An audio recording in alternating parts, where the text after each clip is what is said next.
hope you get settled in on your first night. I actually worked in that office before you. I'm finishing up my last week now, as a matter of fact, so I know it can be a bit overwhelming, but I'm here to tell you there's nothing to worry about. You'll be fine. So let's just focus on getting you through your first week, okay? Let's see. First, there's an introductory greeting from the company that I'm supposed to read.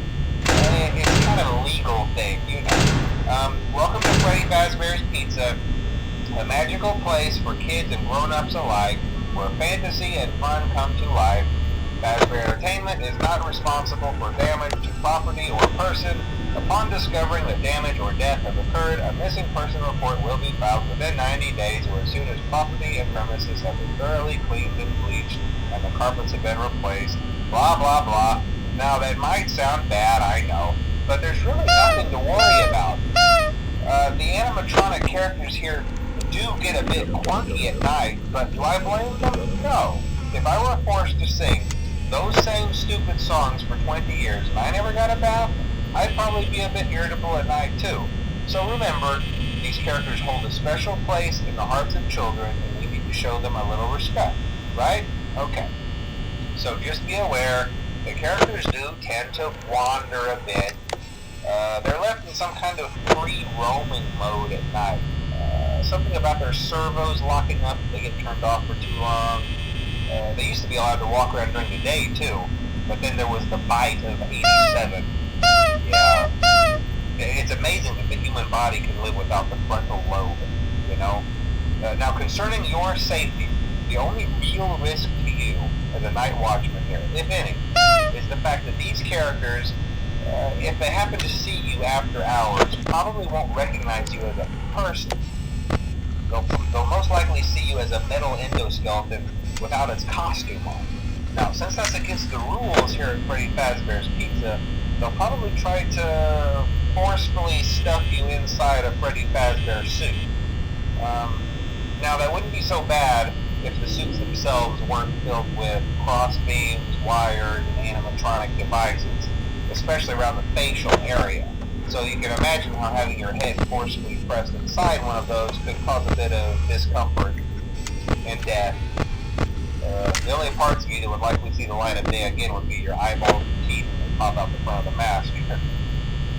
Yeah, they don't tell you these things when you sign up. But hey, first station of the breeze. I'll chat with you tomorrow. Check those cameras and remember to close the doors only if absolutely necessary. Gotta conserve power. Alright, good night.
along this time, since Freddy and his friends tend to become more active as the week progresses, it might be a good idea to peek at those cameras while I talk, just to make sure everyone's in their proper place, you know.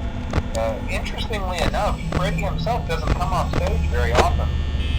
I've heard he becomes a lot more active in the dark, though, so hey, I guess that's one more reason not to run out of power, right? I also want to emphasize the importance of using your door lights. There are blind spots in your camera views, and those blind spots happen to be right outside your doors.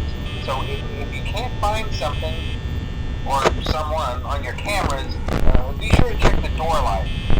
You might only have a few seconds to react. Not that you would be in any danger, of course. I'm not implying that.